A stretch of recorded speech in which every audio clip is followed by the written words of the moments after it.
Herkese selamünaleyküm arkadaşlar. Hayırlı işler, bol kazançlar. Maratoncsm.com cep telefonu teknisyeni eğitim videoları serimizin sıradaki konusuyla birlikte olacağız. Ben teknisyeniz ve eğitmeniniz Hakan sevgili dostlar.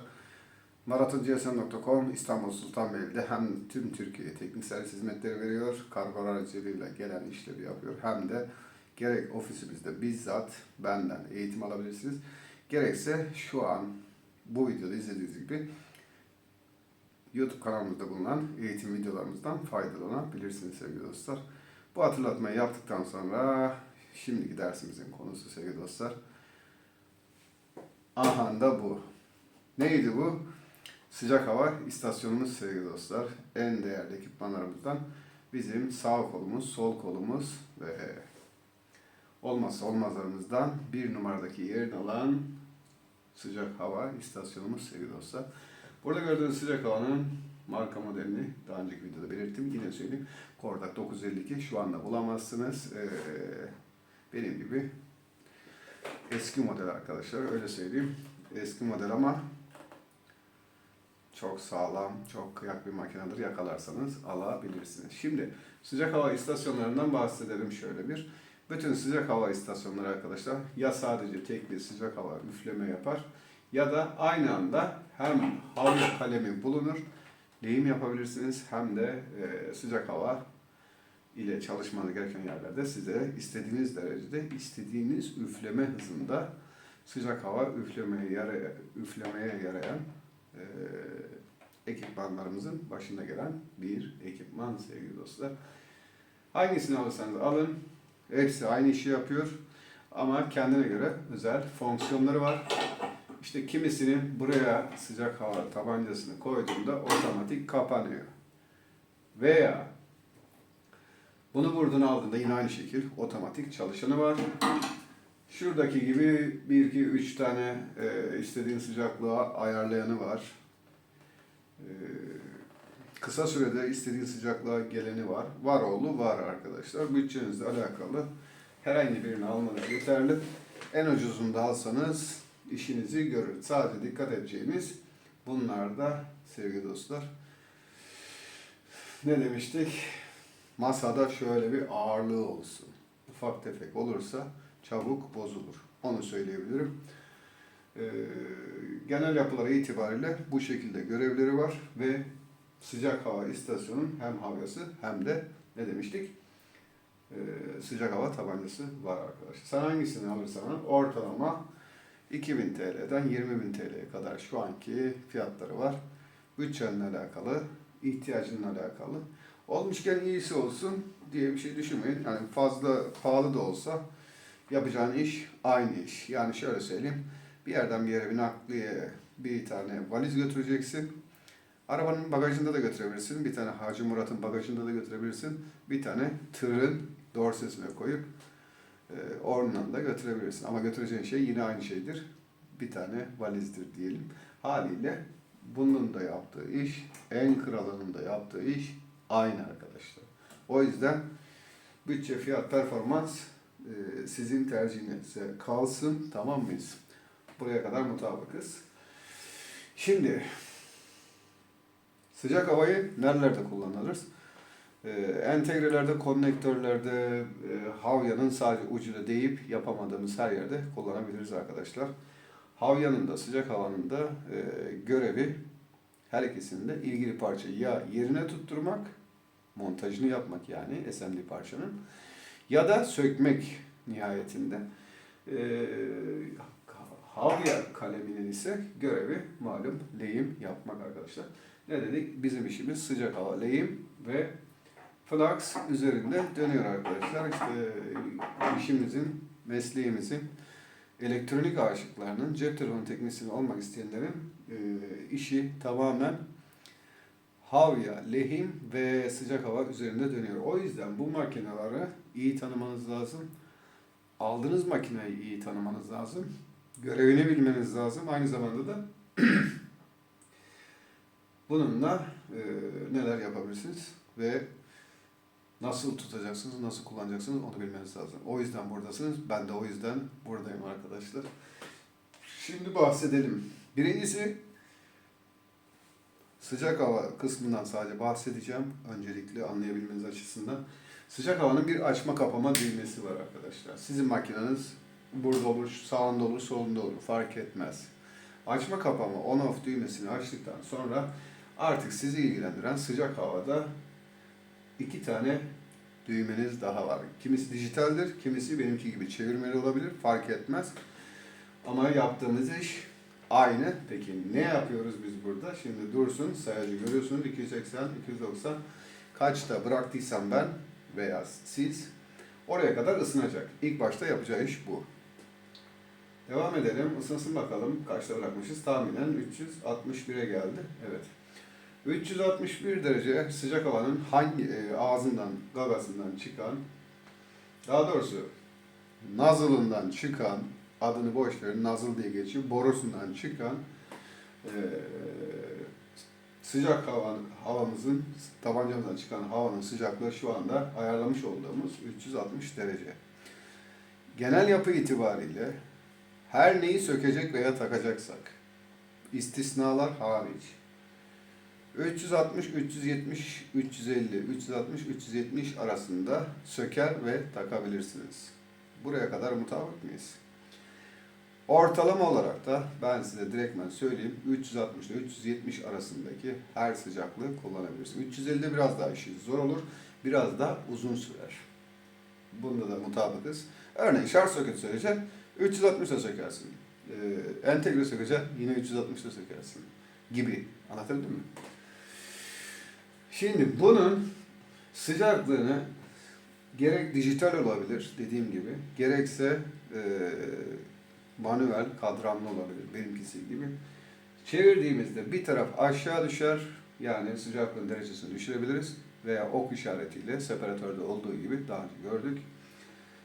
Ok işaretiyle yukarı aşağı, ok işaretiyle sıcaklığı artırıp eksiltebiliriz. Ya hocam malı anlatır gibi anlatma diyeceksiniz. 5 yaşında çocuğu anlatır gibi anlatma diyeceksiniz. Ben anlatayım, biliyorsunuz olabilirsiniz ama bilmeyen olabilir. Daha güzel anlayalım arkadaşlar. Yaptığımız şeyin öyle çatıra patara yapmayalım, bilinçli yapalım en azından. Makinalarımızda ne kadar bilinçli kullanırsak o kadar uzun ömürlü olur. Tutup 500 derecede yapmaya kalkarsan, örnek veriyorum, o entegreyi gebertirsin, telefonu gebertirsin. Telefon sahibi de seni gebertir. Anlatabildim mi? İşin esprisi bir taraf sevgili dostlar. Sıcak havanın bir tane de kadranı var. Dijital olabilir, manuel olabilir. Kaç dereceyi istiyorsak ayarlıyoruz ilk başta. Açıkken aktif ediyoruz. Şu an ben 360 civarına vurduk. Kaç? 373. 370'te sabitledi. Bir de bunun şu anda buradan sıcak hava çıkıyor. Görebilirsiniz, belki görüyorsunuzdur, bakın. İçi kırmızı. İçinde rezistanslar var. Arkasından da küçük bir pervane üflüyor arkadaşlar. Bunun pervanesi içeride bu arada. Üflüyor.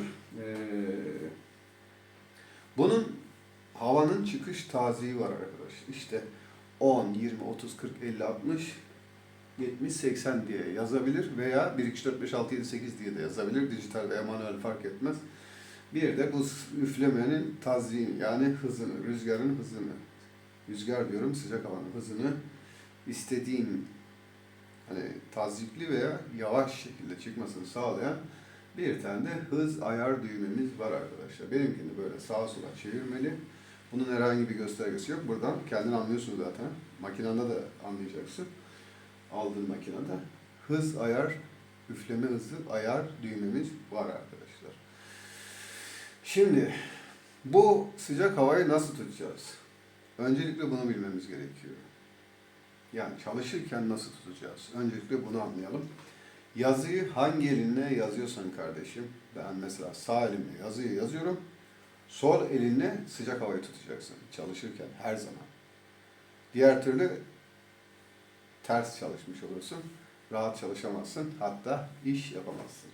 Yani sağ eliyle kalem kullananlar sol elinde kalem kullanıp yazı yazanlar sağ elinde kullanacak. O zaman da ne olacak? Bu makineyi sağ tarafına almak zorunda. O sağlak kişiler. Devam edelim. Aslında solak kişiler değil mi? Aynen. Bunu nasıl tutacağız? Burada kalmıştık. Sol elimizde arkadaşlar bunların sapından avuçlayacağız. Şöyle. Görebiliyor musun? Hep bu böyle avucumuzda ama çok sıkı değil, çok gevşek değil. Çok sıkarsak elimizin içi su toplar, bir şey olur. Çok gevşek olursa elimizden kaçırırız. Haliyle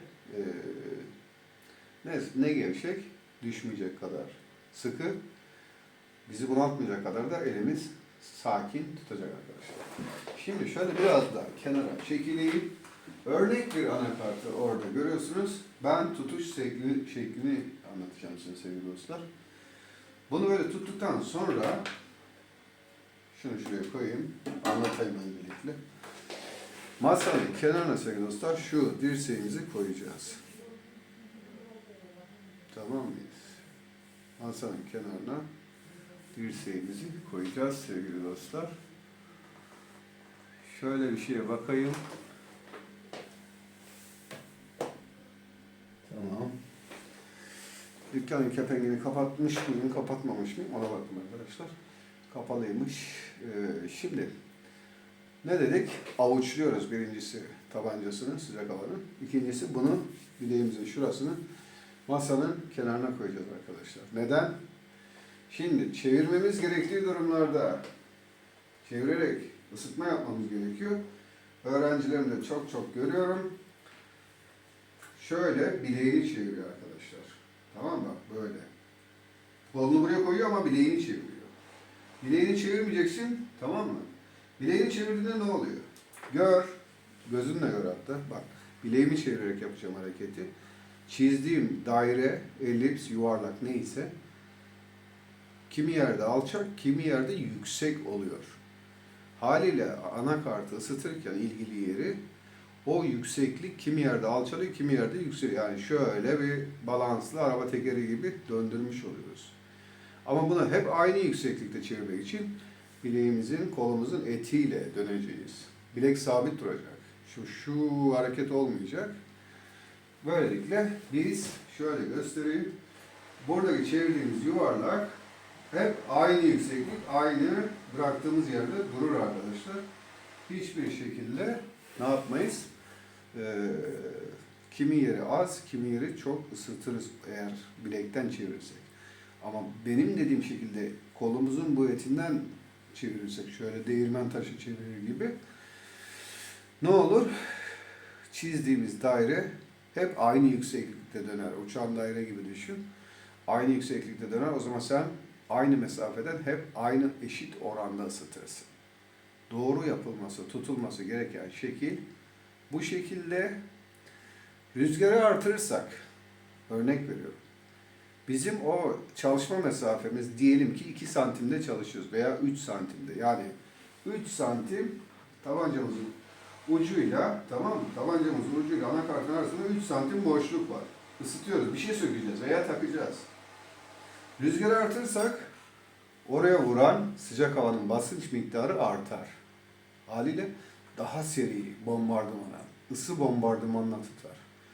Sen de gerekli süreyi ayarlayamazsan orayı kavurursun.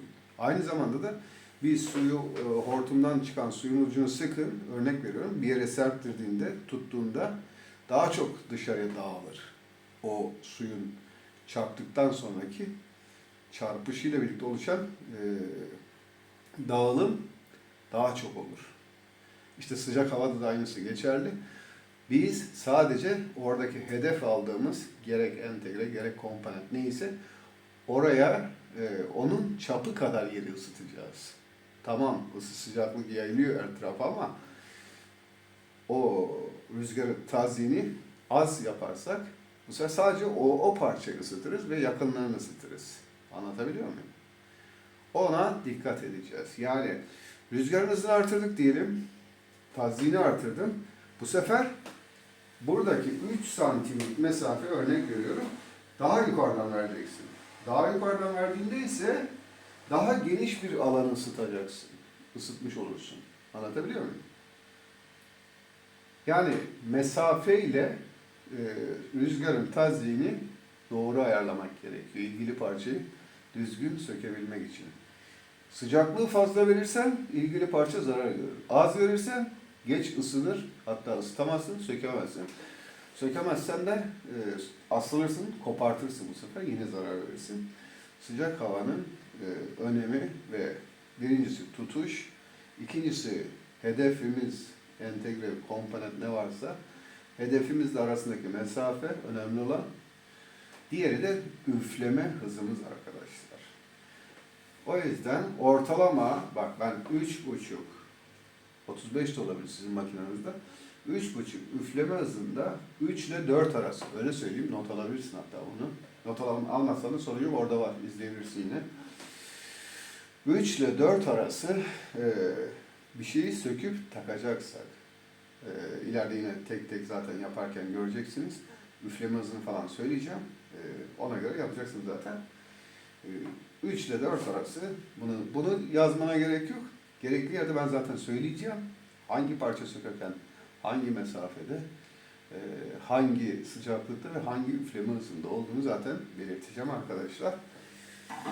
Şimdi sıcak havanın işlemimizi yaptık. Örnek veriyorum, tamam mı? İşlemimizi yaptık. Boğazım kurudu. Havamızı yerine koyduk. Otomatik kendisi kapanıyor diyelim. Hadi sizdeki akıllı hava istasyonu olsun. Bunu koydun. Koyarken bir şeye dikkat ediyorsun. Diyelim burada entegre kalıpladın. Tamam mı? Şu şekil. Buradan alıp hemen buraya bak, şöyle söyleyeyim. Tam arkadan gör. Burada işini yapıyorsun, çalışıyorsun mesela. O an bir başka cımbız değiştireceksin ya da başka bir şey alacaksın. Ya da flaks sıkacaksın. Burada çalışıyorsun böyle. Dönüp böyle şahap koyma. Bunu ilk önce buradan çekeceksin. Boşluk bir yere tutacaksın ucunu. Sağa solu yakma bu arada. Oradanın soğumasına izin vereceksin. Ondan sonra buraya dönüp koyacaksın. Aksi takdirde senin burada cımbızın vesairen daha sıcak, her yer su gibi erimiş, lehimler falan. Dokunduğuna ortalık çarşı pazar karışır. Burada işini bitirdin, yaptığın işini bitirdin. Şöyle bir boşlukta bekle, tamam mı? Oradaki lehimlerin mikroskop ekranında donduğunu gör. Ondan sonra bunu buraya bırakacaksın. Yani bunlar küçük detaylar ama çalışırken çok önemli sıcak hava konusunda dikkat edilmesi gereken derin detaylar diyebilirim yani. Öyle söyleyeyim.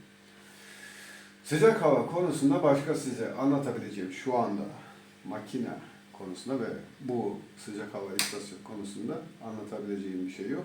Siz zaten sorularınız olursa, merak ettikleriniz olursa YouTube yorumlardan yazabilirsiniz arkadaşlar. Bir kez daha hatırlatıyorum.